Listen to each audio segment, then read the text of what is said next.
Hello दोस्तों, स्वागत है आपका मेरे चैनल जीएस टुडे में। और मैं अभिनव आपके सामने आ गया हूं विजन पीटी 365 फॉर पॉलिटी का डॉक्यूमेंट लेके। और यहां पर आज हम देखने वाले हैं इलेक्शन के बारे में। आप सोच रहे होंगे कि ये इलेक्शन के बारे में देखने वाले हैं, इसके लिए कौन सा टॉपिक नंबर चल रहा है, कुछ तो हमें अभी अपडेट मिलते रहना चाहिए। तो ठीक है, टॉपिक नंबर 5 आज हम देखने वाले हैं। टॉपिक नंबर 4 यानी कि जुडिशियरी हमारा कंप्लीट हो चुका है और वो अपलोड भी किया जा चुका है। तो अभी हम ये देखने वाले हैं पूरा का पूरा इलेक्शन, इससे रिलेटेड जो भी टॉपिक्स रहे हैं न्यूज में। और हम शुरुआत करेंगे साइमल्टेनियस इलेक्शन से। इसके बारे में बहुत सारे आर्टिकल्स छप चुके हैं पिछले 3-4 वर्षों में, और मुझे उम्मीद है कि इसमें आपको कुछ भी नया नहीं मिलने वाला है। लेकिन हाँ, कुछ एक कॉन्स्टिट्यूशनल प्रोविजंस वगैरह को बढ़िया से बॉक्स बना के यहाँ दे दिया गया ऊपर में। इन चीजों को आप देख सकते हैं और भी बहुत कुछ मिलेगा। तो चलिए हम लोग स्टार्ट करते हैं। तो जो कंसेप्ट है साइमल्टेनियस इलेक्शंस का, कि जो इलेक्शन होता है विधानसभा का और जो लोकसभा का, वो अलग अलग टाइम पर ना करा के एक साथ कराया जाए। और उसके लिए एक टर्म लाया गया, वन नेशन वन इलेक्शन। और ये ऐसा नहीं है कि पहली बार इस तरीके की बात की गई है, लेकिन न्यूज में रहने की वजह है कि हमारे प्रधानमंत्री जी के द्वारा इस तरीके से फिर एक बार इस बात को थोड़ा जोर दिया गया है कि हमारे पास इस तरीके का प्रावधान होने चाहिए और इसके बहुत फायदे हैं। तो अभी हम समझ लेते हैं कि कॉन्स्टिट्यूशनल में कहां कहां प्रोविजंस हैं जो कि इत्तेफाक रखते हैं, रिलेट करते हैं साइमल्टेनियस इलेक्शन से। और सबसे पहले आर्टिकल 83, आर्टिकल 83, यहां पर बात की गई है कि जो लोकसभा है वो एक नॉर्मल टर्म का होना चाहिए 5 साल का, जिस दिन से वो अपॉइंट हो, जिस दिन उसकी पहली मीटिंग हो वहां से। आर्टिकल 85, यहां पर बातें की गई हैं कि जो प्रेसिडेंट हैं उनके पास पावर है कि वो लोकसभा को डिसॉल्व कर सकते हैं यूनियन कैबिनेट के सलाह पर। इसी तरीके से आर्टिकल 172, यहां पर बात की गई है कि जो लेजिस्लेटिव असेंबली है उसका टर्म 5 वर्षों का होना चाहिए। और आर्टिकल 174, यहां पर बात की गई है कि जो गवर्नर हैं वो डिसॉल्व कर सकते हैं विधानसभा यानी स्टेट असेंबली को स्टेट कैबिनेट के सलाह पर। यानी कि यहां पर प्रेसिडेंट और गवर्नर का जो रोल है वो डिस्क्रिशनरी नहीं होता है। चलिए, अब इन चीजों को डिसॉल्व करके एक साथ इलेक्शन कराया जा सकता है, संविधान में ऐसे प्रोविजंस हैं। साइमल्टेनियस इलेक्शन क्या हुआ कि इस तरीके से हम स्ट्रक्चर करें इंडियन साइकिल को, मतलब इलेक्शन के साइकिल को, कि जो लोकसभा और स्टेट असेंबली इलेक्शंस हैं उनको हम सिंक्रोनाइज कर सकें, under which voters in a particular constituency vote for both on the same day। यानी एक दिन में चुनाव हो जाए, दोनों अलग अलग बैलेट बॉक्स में जाके अपना इनपुट दे दें। और इससे क्या हो कि स्टेट मशीनरी जो है एक बार में मिलके इलेक्शन करा ली। ऐसा नहीं है कि बार बार सालों भर चुनाव ही होता रहे।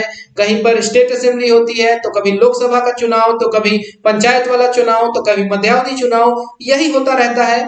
और इस दौरान होता क्या है कि मॉडल कोड ऑफ कंडक्ट लगा दिया जाता है और उसमें कोई भी डेवलपमेंट काम नहीं हो पाता है। सरकार के लोग यहाँ पर कोई भी योजना को फिर से एक बार आवाज नहीं दे पाते हैं, स्कूल वगैरह बंद किए जाने पड़ते हैं क्योंकि बहुत सारे ट्रांसपोर्ट्स की जरूरत होती है इलेक्शन कराने के दौरान, और भी बहुत तरीके की समस्याएं होती रहती हैं। ओके, तो जो साइमल्टेनियस इलेक्शन है ये नॉर्म था 1967 तक, क्योंकि जब पहली बार 52 में इलेक्शन हुआ उस समय पूरे देश में इलेक्शन हुआ, स्टेट के लिए भी और नेशनल लेवल पर। और उस समय तक कोएलिशन की गवर्नमेंट्स नहीं बनती थी, कांग्रेस ही सबसे बड़ी पार्टी थी और इकलौती पार्टी थी एक तरीके से।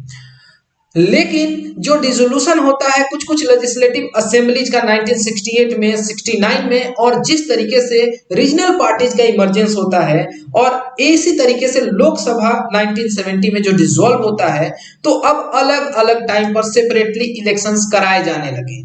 और हम देखते हैं कि जो साइमल्टेनियस इलेक्शन का आइडिया है वो 1983 में इलेक्शन कमीशन के द्वारा प्रस्तावित किया गया था, प्रपोज किया गया था, और इसको रेफर किया गया था लॉ कमीशन के द्वारा भी और नीति आयोग के द्वारा भी, और साथ ही दिनेश गोस्वामी कमेटी ने भी रिकमेंडेशन दे रखा है।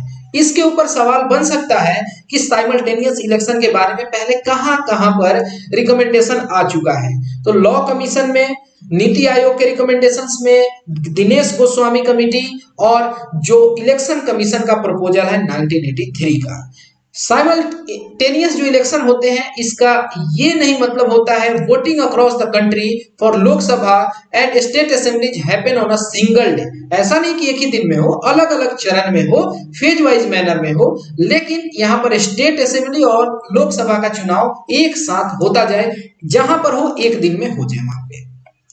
अब इसे कुछ रिलेटेड न्यूज है, तो कॉमन इलेक्टोरल रोल या one nation one electoral roll की बात की गई। तो जो गवर्नमेंट है, यानी कि जो रूलिंग गवर्नमेंट है, उसने एक बार पिच दिया है for a common electoral roll for elections to the panchayat, municipality, state assembly and Lok Sabha. यानी अलग अलग इलेक्टोरल रोल नहीं होने चाहिए। इलेक्टोरल रोल का मतलब हो गया कि जो लिस्ट होता है उसके बारे में बात करते हैं।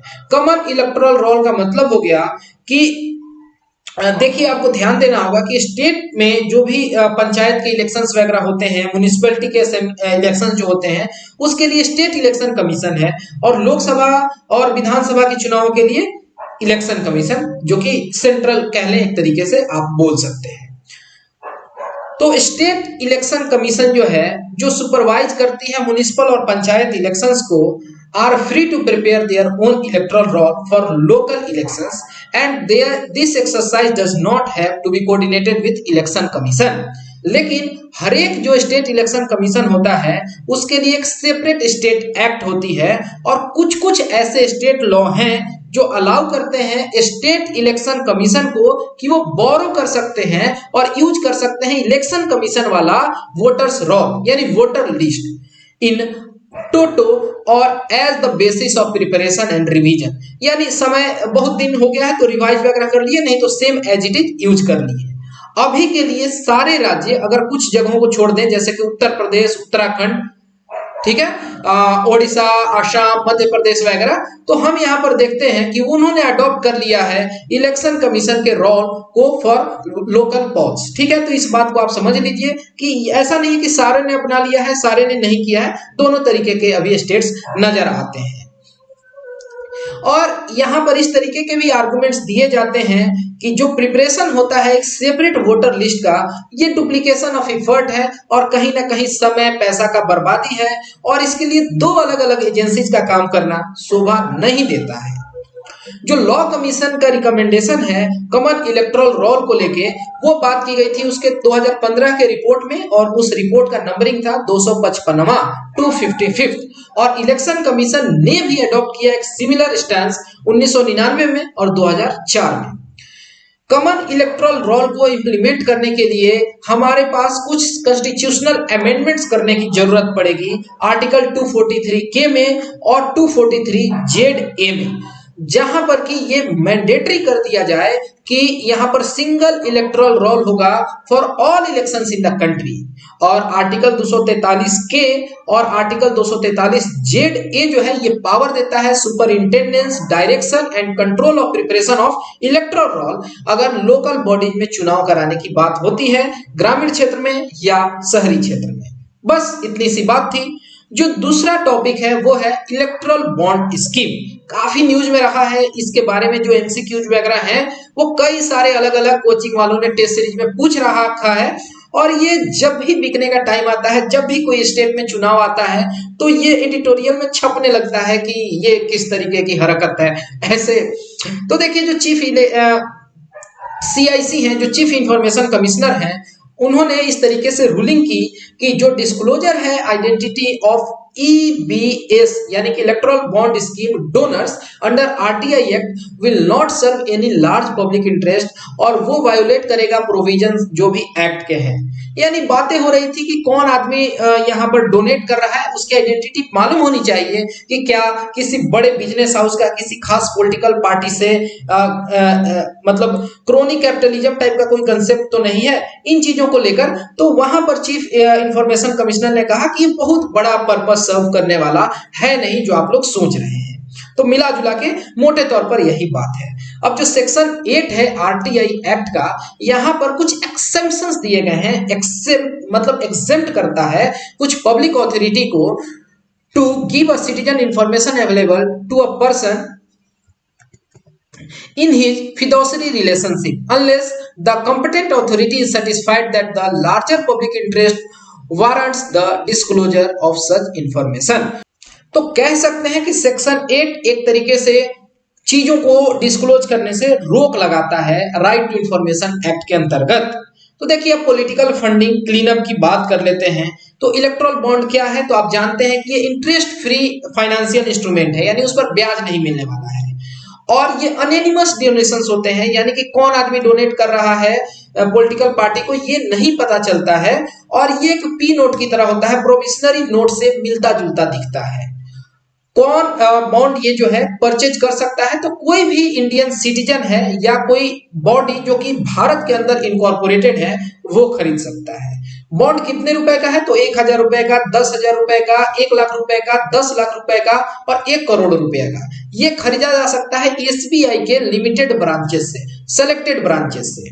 ठीक है, कब खरीदे जा सकते हैं, तो कुछ महीने दिए गए हैं, यानी साल में 4 महीने, जनवरी, अप्रैल, जुलाई और अक्टूबर।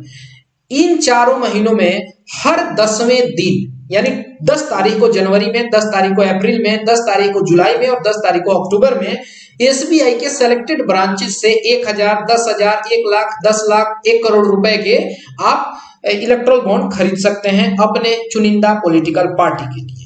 कितना लाइफ स्पैन है, तो 15 दिन का। 15 दिन के अंदर अंदर डेजिग्नेटेड जो रजिस्टर्ड पॉलिटिकल पार्टी है उसको दे देना है, आई मीन उसको रिडीम करा लेना होगा, नहीं तो वो फेल हो जाएगा।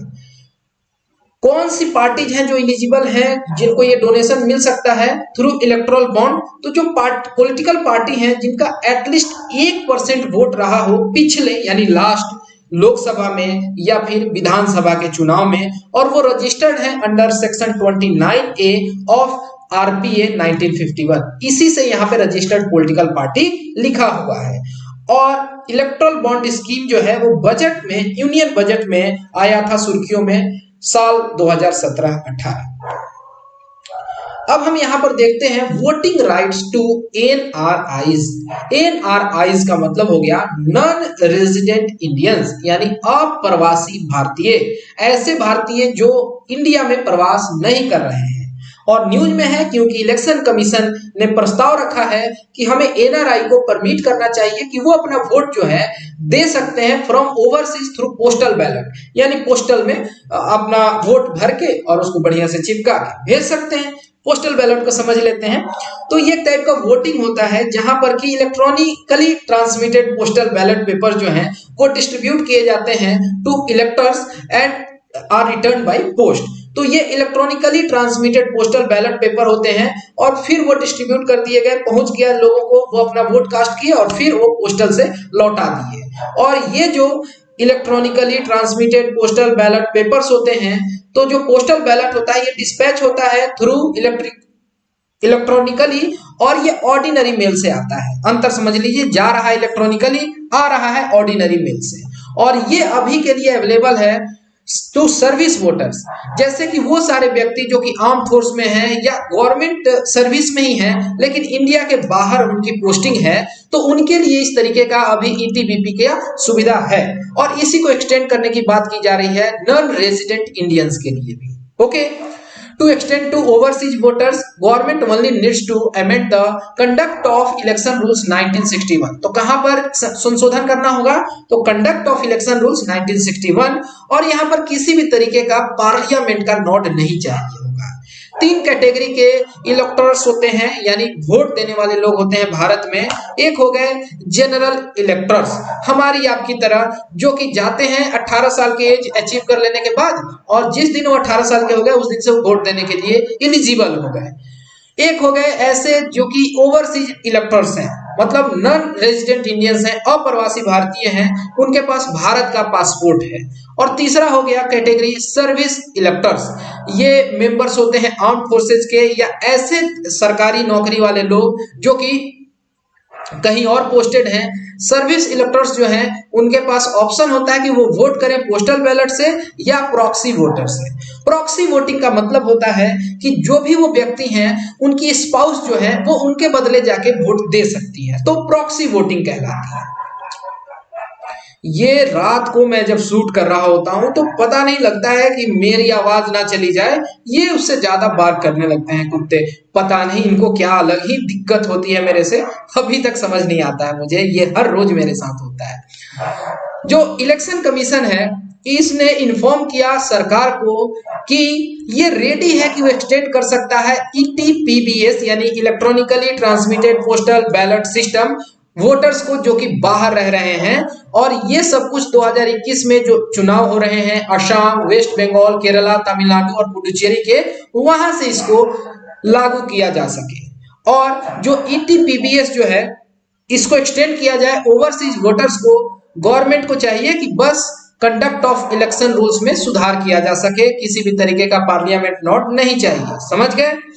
अब होता क्या है कि कोई भी अगर एनआरआई जो है अप्रवासी भारतीय जो है वोटिंग में इंटरेस्टेड है पोस्टल बैलेट के थ्रू, तो उसको इन्फॉर्म करना होगा अपने रिटर्निंग ऑफिसर को not later than 5 days after the notification of the election, कि जैसे इलेक्शन का नोटिफिकेशन आया उसके 5 दिन के भीतर अपने आरओ को इन्फॉर्म करेगा और उसके आधार पर आरओ एक बैलेट पेपर इलेक्ट्रॉनिकली डिस्पैच कर देगा।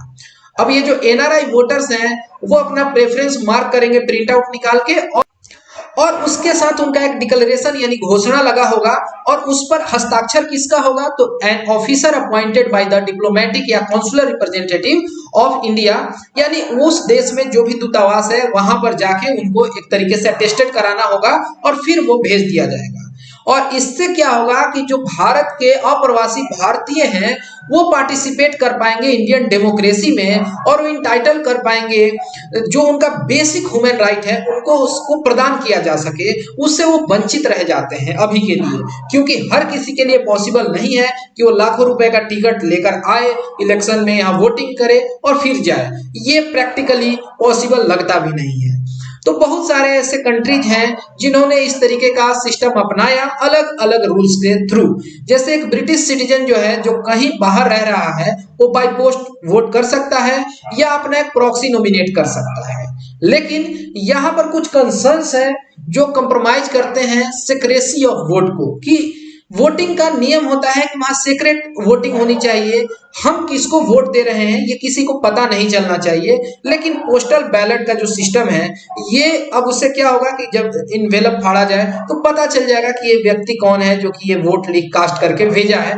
थोड़ी सी ये कंसर्न हो सकती है कहीं ना कहीं। ओके, थोड़ा यहाँ पे लॉजिस्टिकल चैलेंज है और यहाँ पर आउटसाइड इन्फ्लुएंस इन वोटिंग भी हो सकता है। खैर ये छोटे कंसर्न्स की बातें हैं, इतनी बड़ी बातें नहीं है, लेकिन हाँ लॉजिस्टिकल चैलेंज वगैरह तो अमेरिका के इलेक्शन में इस तरीके की समस्या देखी जा रही थी, तो और जगहों का तो पता नहीं क्या हो सकता है। ओके, अब हम यहाँ पर देखते हैं एनआरआई वोटर या ओवरसीज इलेक्टर। ठीक है, तो एनआरआई या कह लें कि एक ओवरसीज इलेक्टर जो है एक ऐसा व्यक्ति है जो कि भारत का नागरिक है, सिटीजन है, वो हमारे कंट्री में नहीं है, कहीं और एम्प्लॉयड है या शिक्षा ग्रहण करने गया है और उस देश का वो सिटीजनशिप एक्वायर नहीं किया है, वही व्यक्ति वोट कर सकता है जिसके पास भारत का पासपोर्ट हो। ओके, और जो एस्टिमेट है मिनिस्ट्री ऑफ एक्सटर्नल अफेयर्स का, करीब ऐसे 3.10 यानी 3 करोड़ से कहीं ज्यादा एनआरआई हैं जो कि अलग अलग देशों में रह रहे हैं। ये फिगर एक बार को आप दिमाग में रख सकते हैं। और जो लास्ट लोकसभा इलेक्शन था करीब 50,000, यहाँ उस समय करीब 25,000 लोग ऐसे थे जो कि यहाँ वोट देने के लिए आए थे। ये संख्या काफी बड़ा भी है, आप समझ सकते हैं 3 करोड़ में से 25,000 लोग आए, लेकिन संख्या उतनी भी बड़ी नहीं है। आप दोनों टर्म में समझ रहे हैं बात को।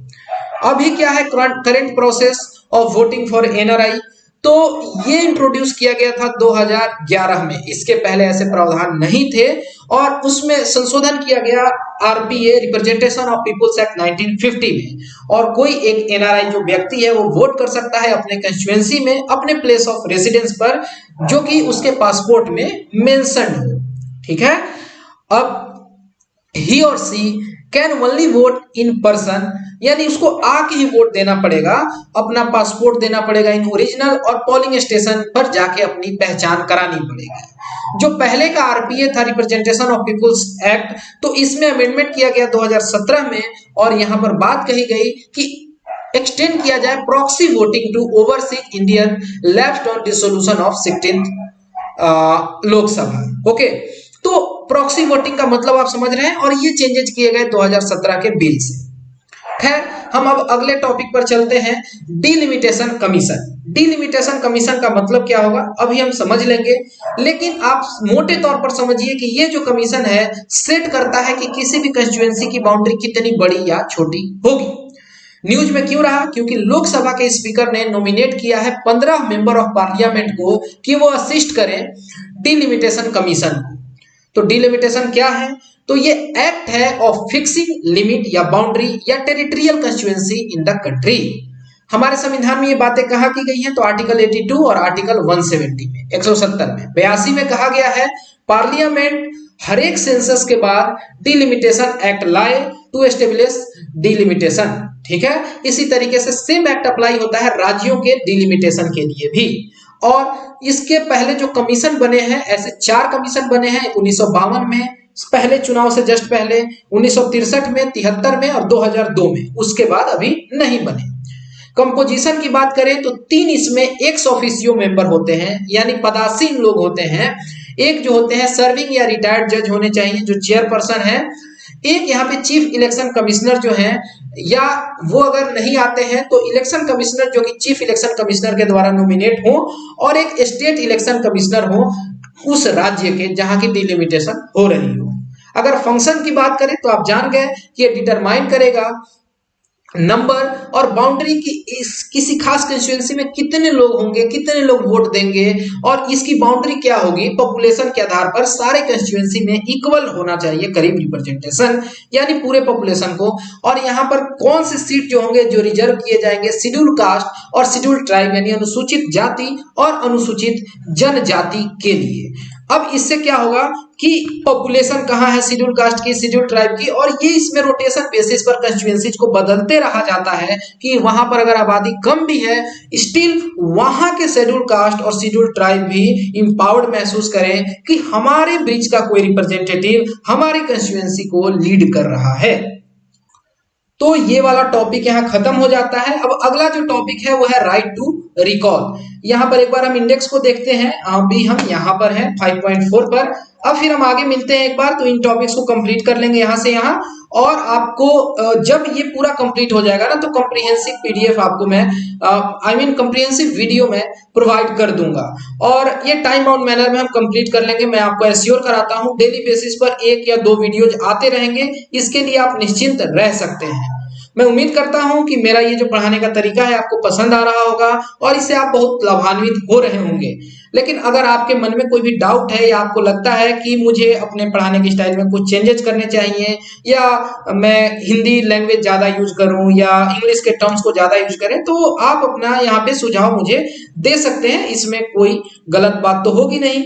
और मैं आपसे ये चाहता हूं कि अगर आपको मेरा पढ़ाने का तरीका सही लगता है, आप इससे लाभान्वित हो रहे हैं, तो अपनी पीयर कम्युनिटी में इन चीजों को आप शेयर कर सकते हैं, ताकि और भी लोगों को फायदा हो। और ये इकलौता मोटिवेशन होता है कि मैं कुछ कंटेंट आप तक ले आ रहा हूं और उससे आप लाभान्वित हो रहे हैं, तो एज ए फीडबैक मुझे पता तो चले कि इससे आप लाभान्वित हो रहे हैं, है ना। तो फिलहाल इस वीडियो में इतना ही। Thanks for watching and have a great day.